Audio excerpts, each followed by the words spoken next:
The voice of sharing Durian ASEAN.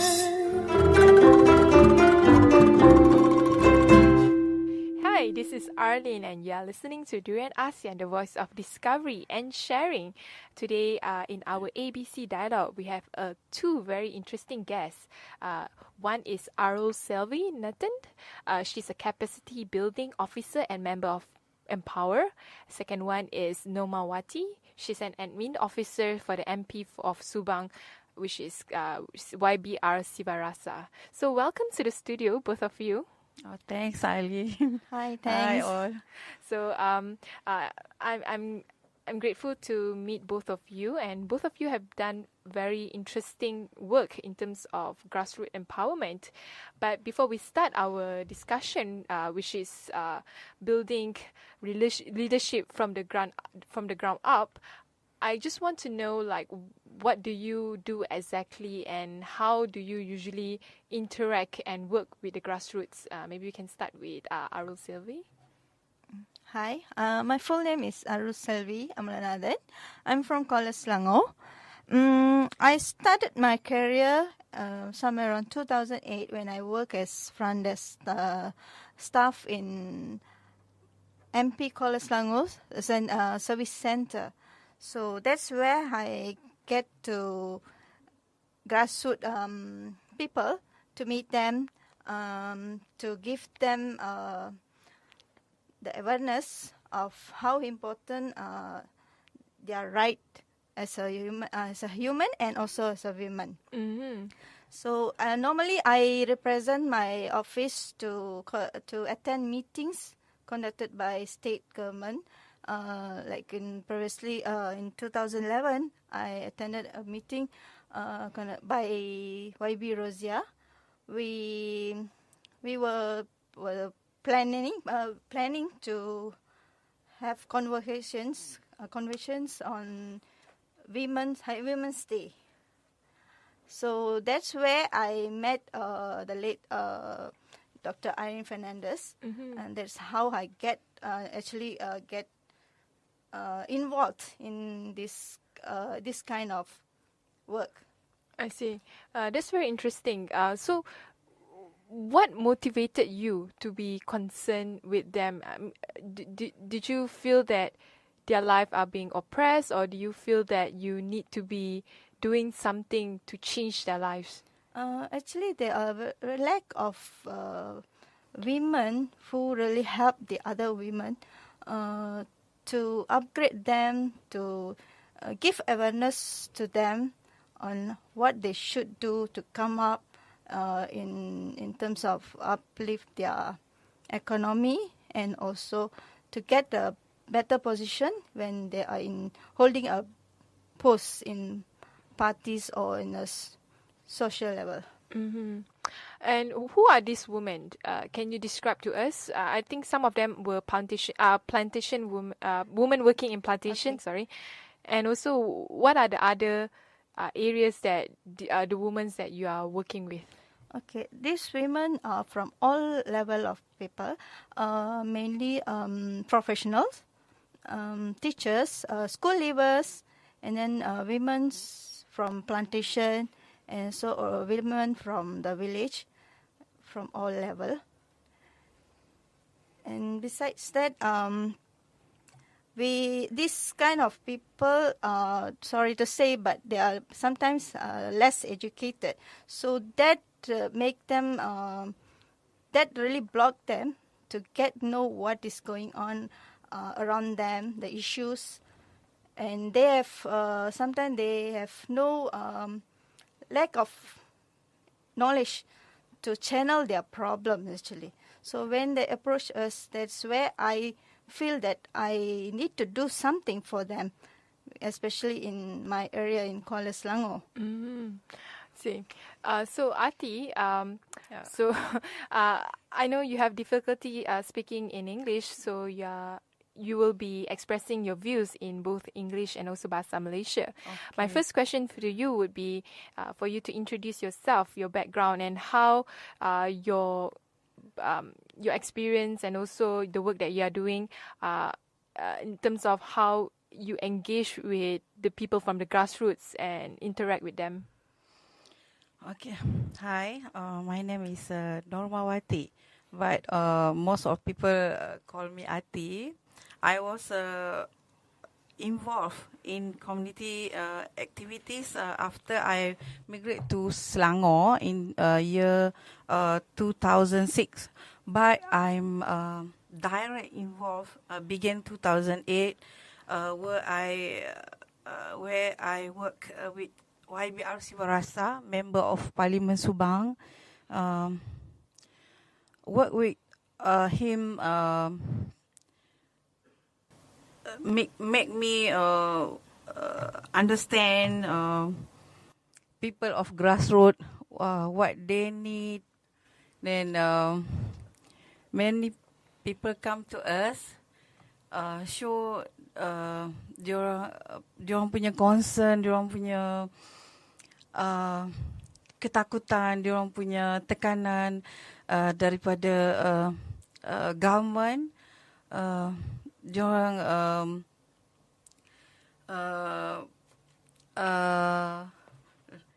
diorang sebenarnya seolah-olah tiada tempat untuk suarakan ketidakpuasan hati, diskriminasi terhadap mereka.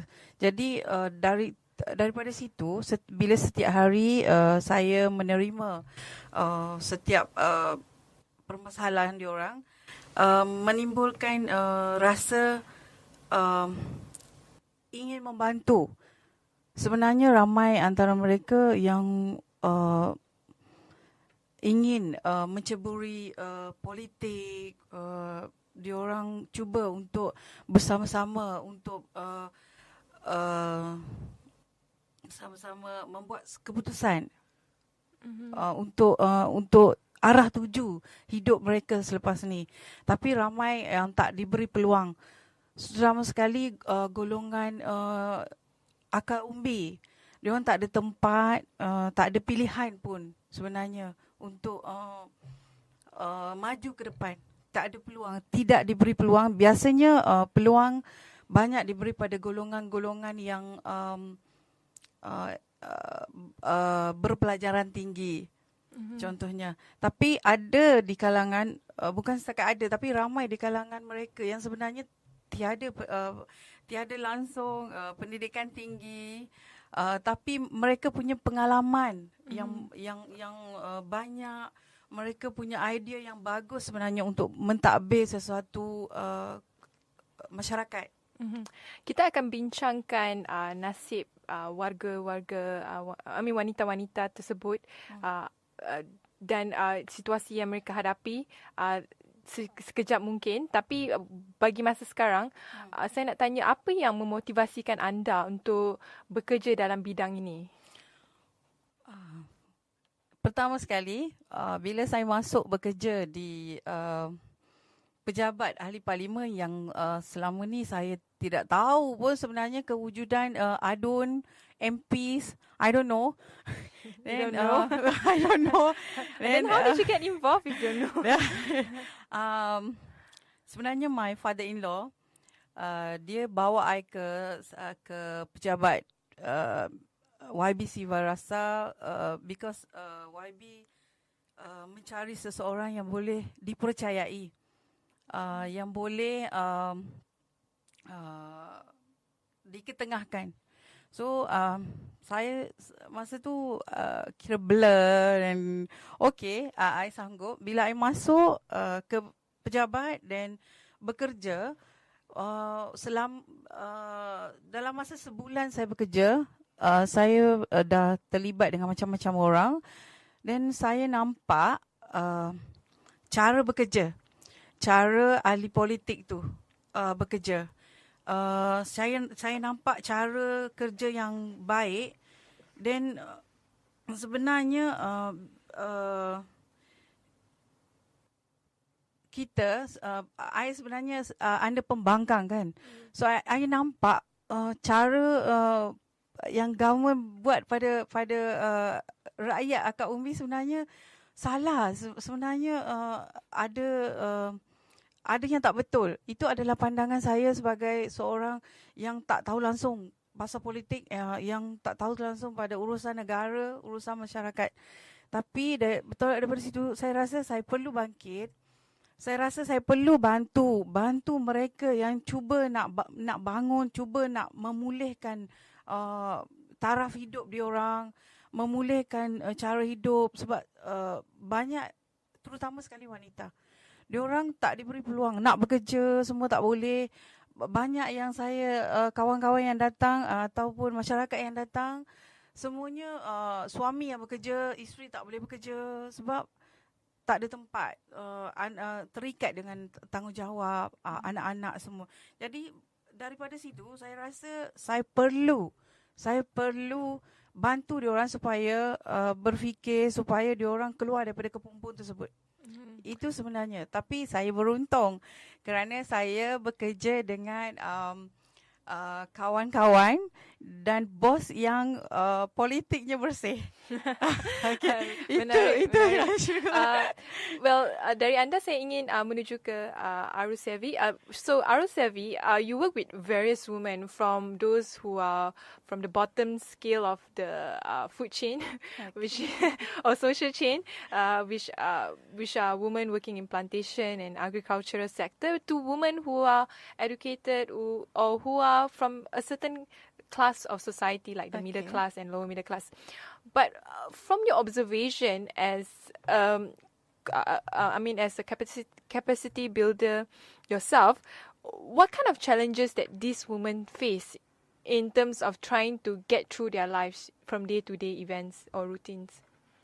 As I said just now, women from the grassroots, mainly they are less educated and with low income. So when they want to get involved in any training or courses conducted by our service center or Empower, they have the difficulty to leave their work to be with us. So, for example, when this low-income group of people, most of them are staying in village and plantation. They are depending so much on their daily wages. For example, as for the plantation women, when they are sometimes assisting their husband to improve their income. For example, they will go to collect loose fruits in oil palm plantations. And as for the kampung side, normally they are fishermen's wife. They're facing a problem in terms of earning income, because when a fisherman, sometimes there are certain climate that they cannot go to sea to fish. So in that particular day, they have the difficulty to put food on the table. So these women will help the husband to collect cockle in beach, and then some of them will cultivate and producing lemongrass to upgrade their income.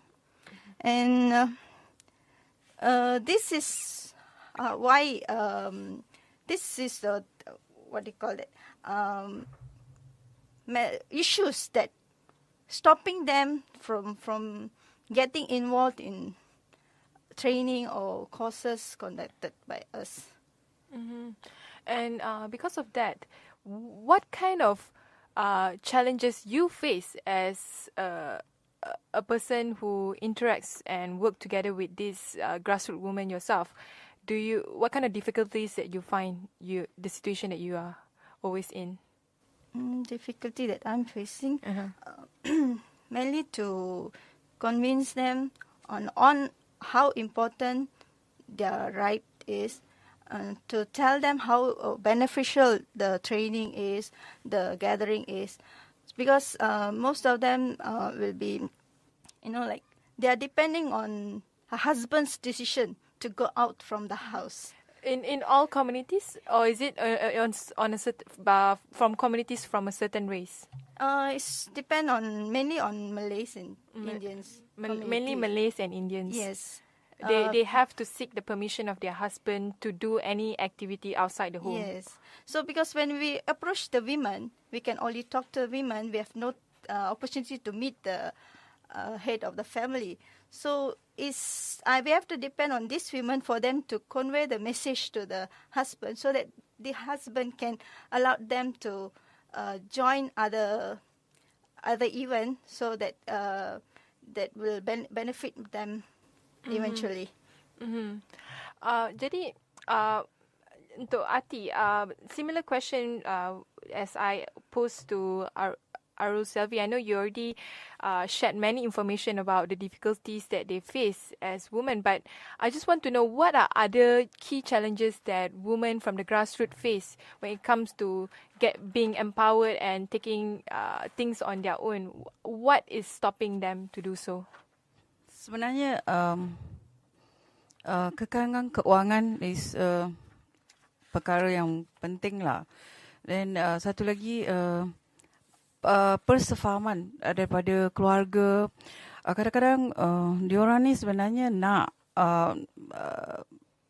bersosial, diorang nak memperdayakan diri dia. Tapi bila tanggungjawab, biasanya susah nak dapat persefahaman daripada keluarga. Bila ada tanggungjawab, suami, anak-anak, biasanya tugas tu diberi kepada wanita, right? Jadi kita yang sepatutnya kena jaga. Dan bila kita nak bergerak, nak ke sana ke sini, contohlah kursus or something, so kita perlukan orang untuk jaga. Kalau nak kerja pun sama, perlukan orang untuk jaga. Jadi diorang dah macam tersekat. Itu yang buatkan diorang, kalau kita buat macam-macam program pun ramai yang tak dapat keluar. Bila bagi alasan, itulah alasan utama lah. Alasan utama yang diorang bagi, tak ada siapa nak jaga anak, apa semualah. Itu sebenarnya bagi saya, kalau wujud persefahaman antara keluarga, suami isteri terutamanya, sebenarnya benda ni boleh diatasi. Perbincangan, suami boleh bagi masa untuk isteri dia, sebab sebenarnya perkara ni penting sangat-sangat. Bila isteri terlalu bergantung kepada pendapatan suami, tapi tiba-tiba bila suami collapse, so macam mana wanita tu, isteri tu nak teruskan hidup dengan anak-anak. Dan ini sebenarnya yang kami cuba untuk bagi kesedaran kepada mereka, supaya diorang ni boleh, sebab bila you jadi ibu tunggal dan terpaksa minta bantuan, you sebenarnya dah berdepan dengan ketakutan. Bila takut, you nak suarakan tak puas hati pun takut nanti bantuan you tak dapat. Sedangkan selama ni you tahu kita banyak yang kita tak puas hati dengan persekitaran kita, yang tak dapat, yang tak sepatutnya kita lalui lah. Contoh macam keselamatan semua. Tapi bila kita suarakan, seolah-olah kita jadi musuh. Apa saja yang kita persoalkan, jadi kami dianggap sebagai musuh. Jadi so itu adalah cabaran yang Ati lalui dalam mendapatkan sokongan daripada pihak wanita dari grassroots. Yep. Jadi macam mana Ati buat, apa yang Ati lakukan untuk mendapatkan kepercayaan mereka? Kami sedaya upaya untuk turun ke grassroots, bagi kesedaran. Cuba panggil, walaupun penglibatan diorang tu sedikit, tapi tak apa. Sedikit demi sedikit kita boleh nampak diorang cuba untuk keluar daripada kepompong tu, dan cuba berbincang dalam keluarga. Sebenarnya kesedaran ni sepatutnya kita mulakan daripada keluarga. Bila keluarga kita dah bagi dah faham, dan kita boleh tarik ramai lagi wanita untuk bersama-sama. Sekarang ni kami masih lagi jalankan training lah, latihan kesedaran dan panggil wanita-wanita. Tapi sepatutnya kalau ikutkan kami sepatutnya kena panggil dua-dua, lelaki dan wanita. Baru ada join lah. Tapi sekarang kami cuma boleh buat untuk wanita. Sedang cuba untuk panggil satu keluarga supaya apa yang kami cuba sampaikan dia orang boleh terima kedua-duanya. Well, we will take a short break, but when we return back, we'll discuss more with both Ati and also Arulselvi on building leadership from the ground. The voice of sharing Durian ASEAN.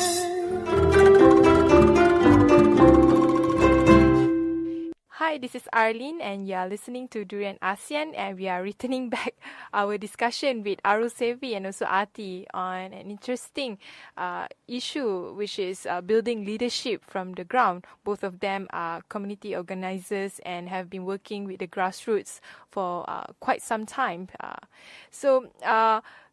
Earlier on in our discussion, we shared more on the challenges that these grassroots women face in terms of challenges by the community and by their husbands and family. But what about challenges by the government? I think there's a common sentiment that the government of the day have, or the civil servants as well, has been quite discriminative and unsympathetic towards the plight of these women. But maybe you can share with me more, Arulselvi, on what they face in terms of the way the government deals with them. Okay. It's actually an undeniable fact that there are discriminations from the government, and these mainly these people when they approach the government department, sometimes their applications or their right are denied because they are supporters of the state government. As we all know, state government has done a lot of good and beneficial things for the people of Selangor. For example, like programs like Tawas, Usia Mas, and then Rumah PPRT, and all those things. Really a good plan to upgrade this community. But the problem is when we have to approach the federal government to seek for their help on doing processing or to produce further action. Like, for example, those who are in a very low income, who needs help through this welfare. There are some OKU, we call it Orang Kelainan Upaya. These people, and also the Warga Emas, who have nobody to support them, when they approach the department, sometimes they are discriminated. When the process will be delayed, or they will given allowance in a very small amount compared to others. So these are the problem that we are facing. So in our community center last time, we tried to push them and talk to the officer to get the things done. And sometimes we do have problems with the government officers because they're afraid of their higher officer, because sometimes they will be warned not to help us. And at the same time, when we do the program in grassroots level, conducting programs, there will be some kind of sabotage.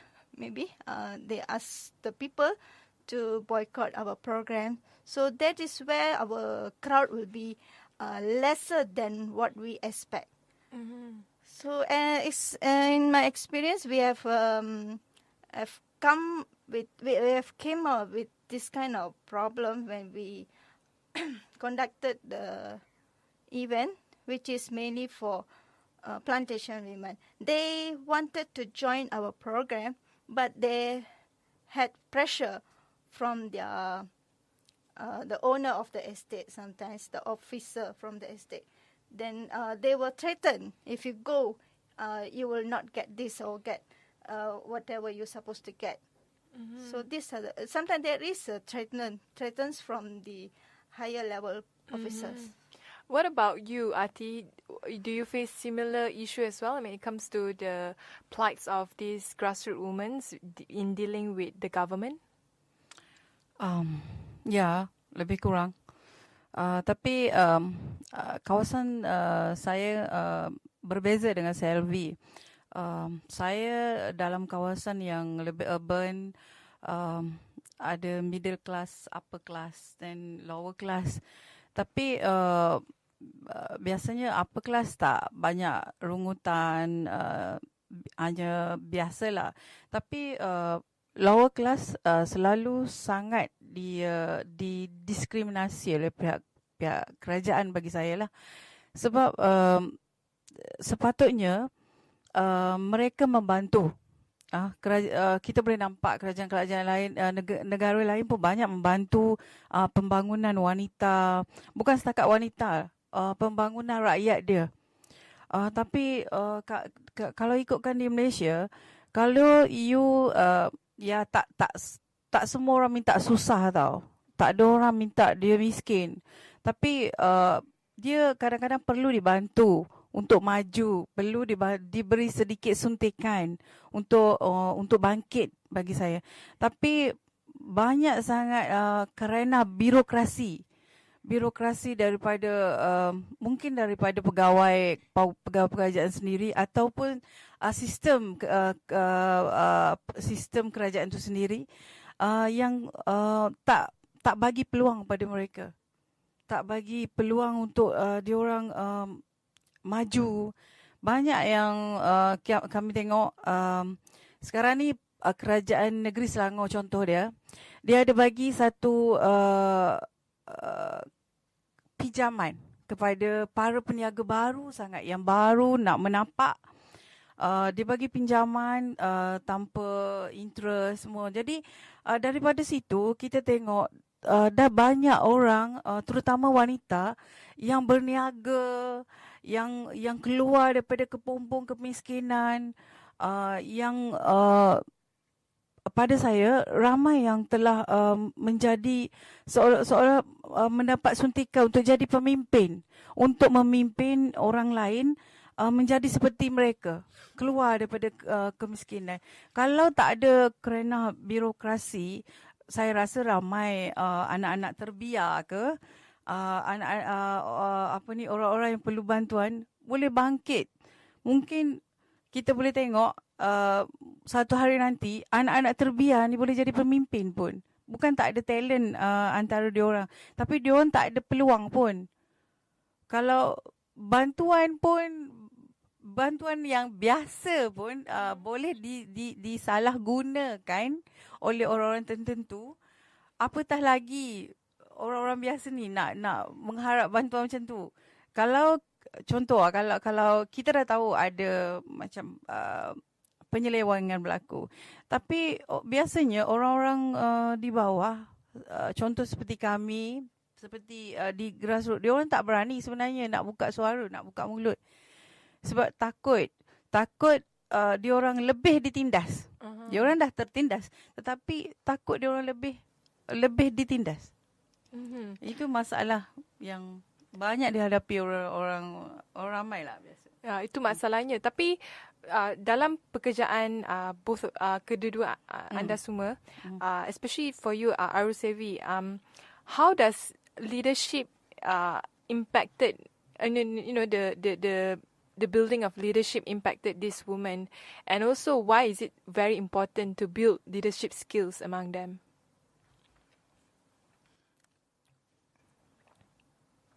Okay.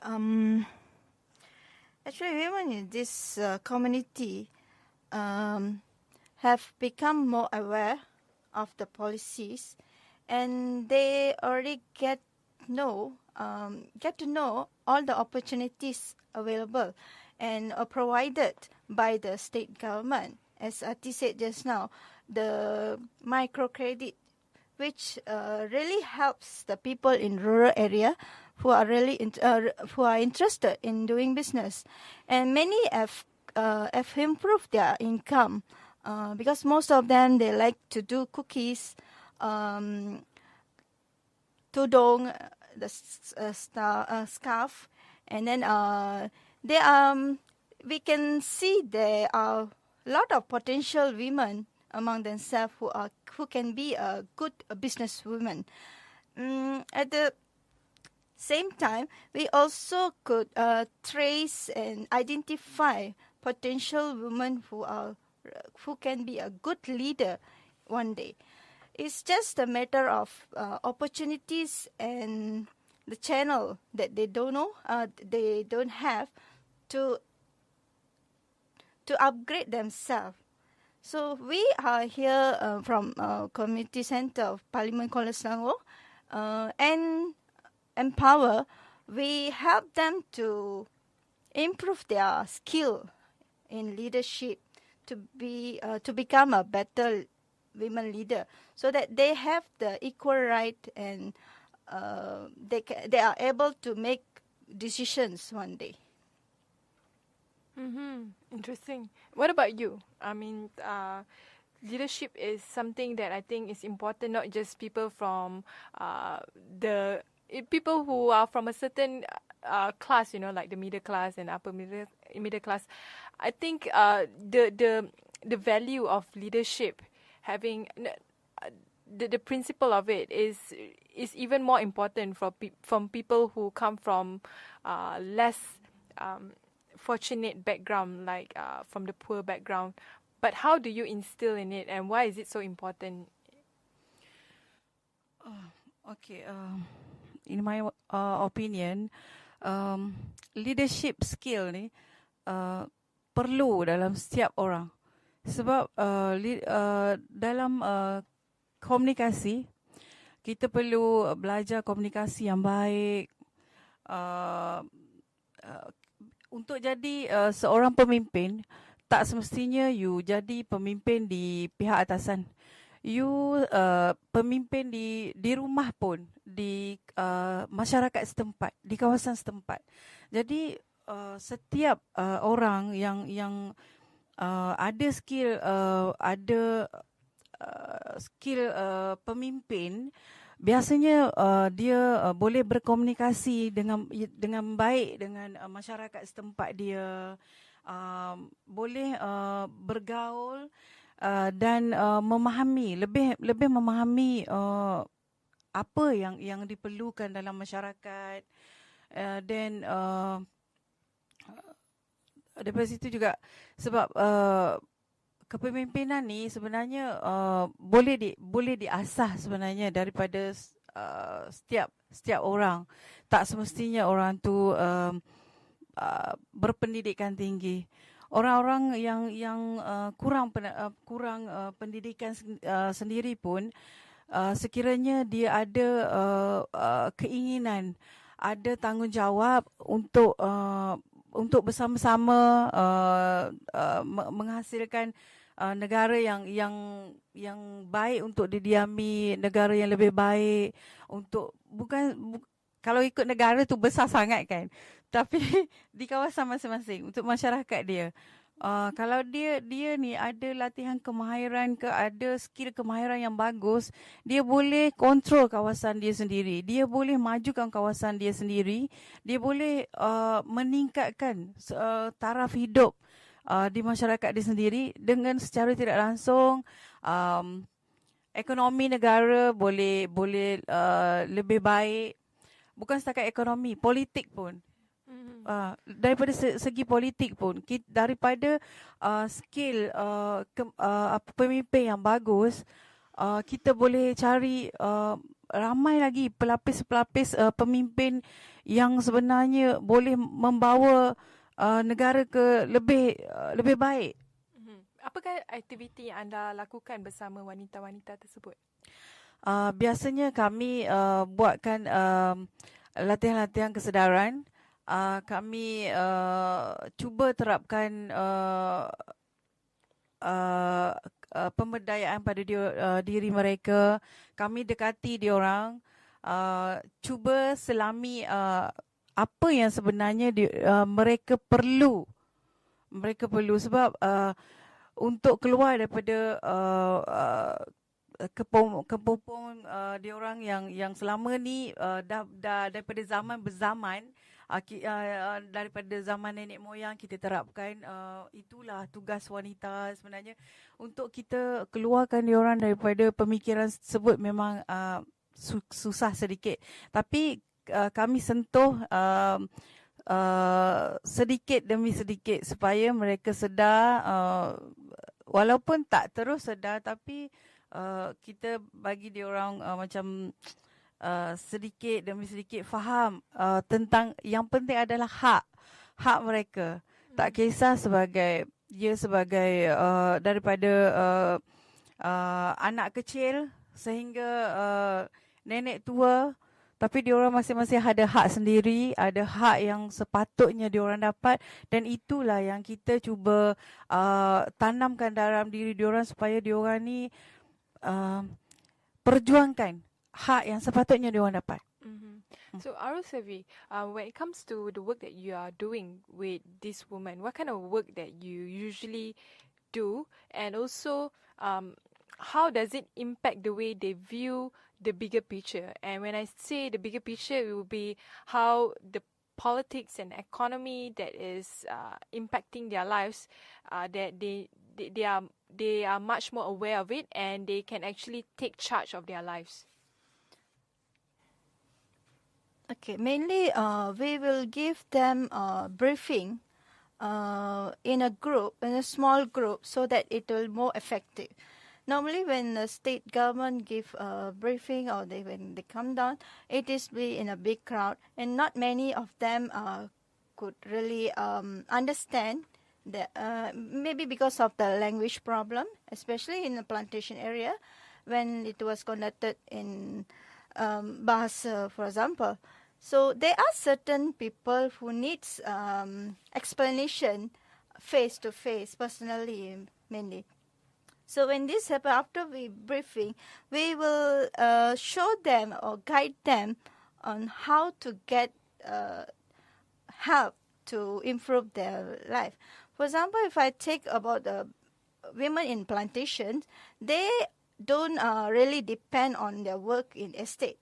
They most of them started to think to earn more and no more depending on their work, one work. They wanted to get a part-time job also.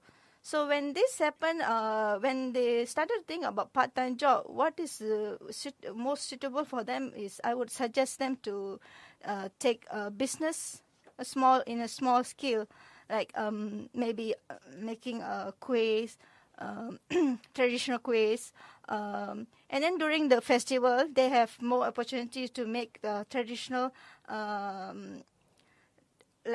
traditional items like muruku, wade, and so on in among themselves.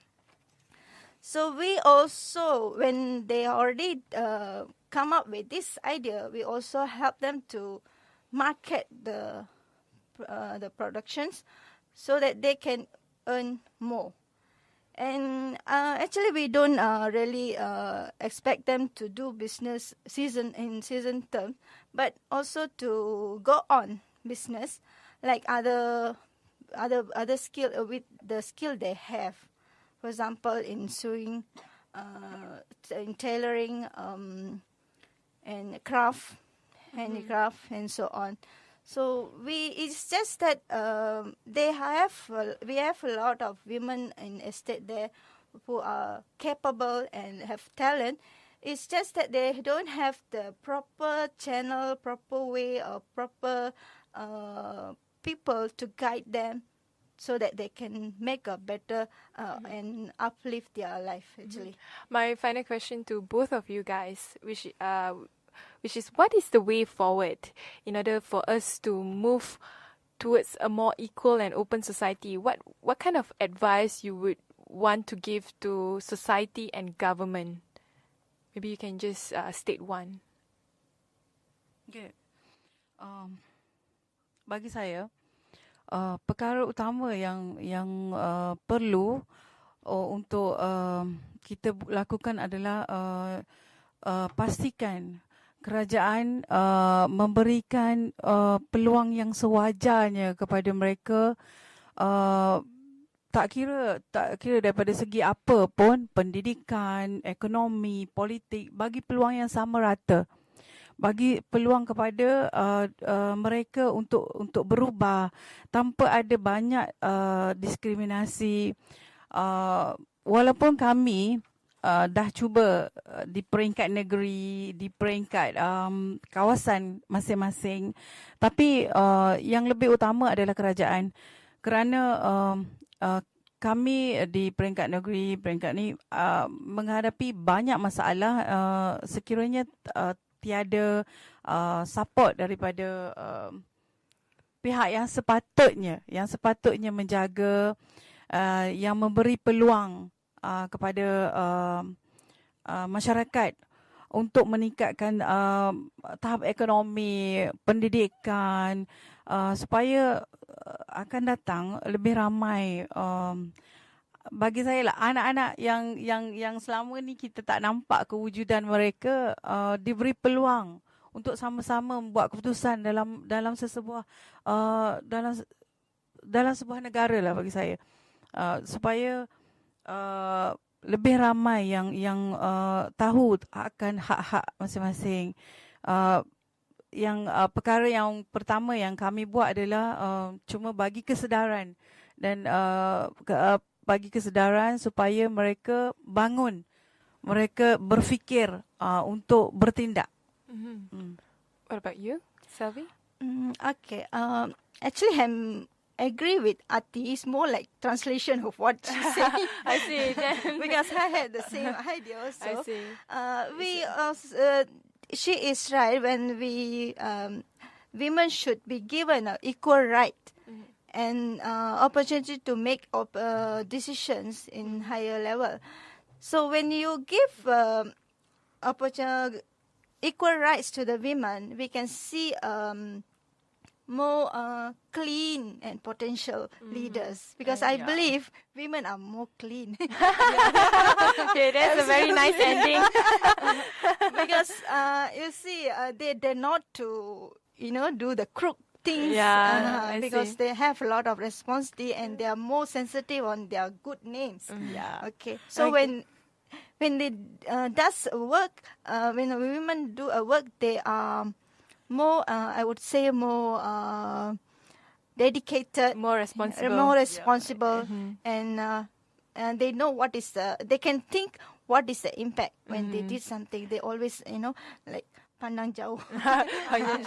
Look far enough, more visionary. Anyway, more visionary. Anyway, very interesting views from both of you. I hope you all the best. Hopefully, there will be more women from the grassroots that can rise up and hopefully become the next chief minister or even the prime minister of Malaysia. Who knows, right? Who knows? So anyway, thank you very much. You're welcome, Arlene.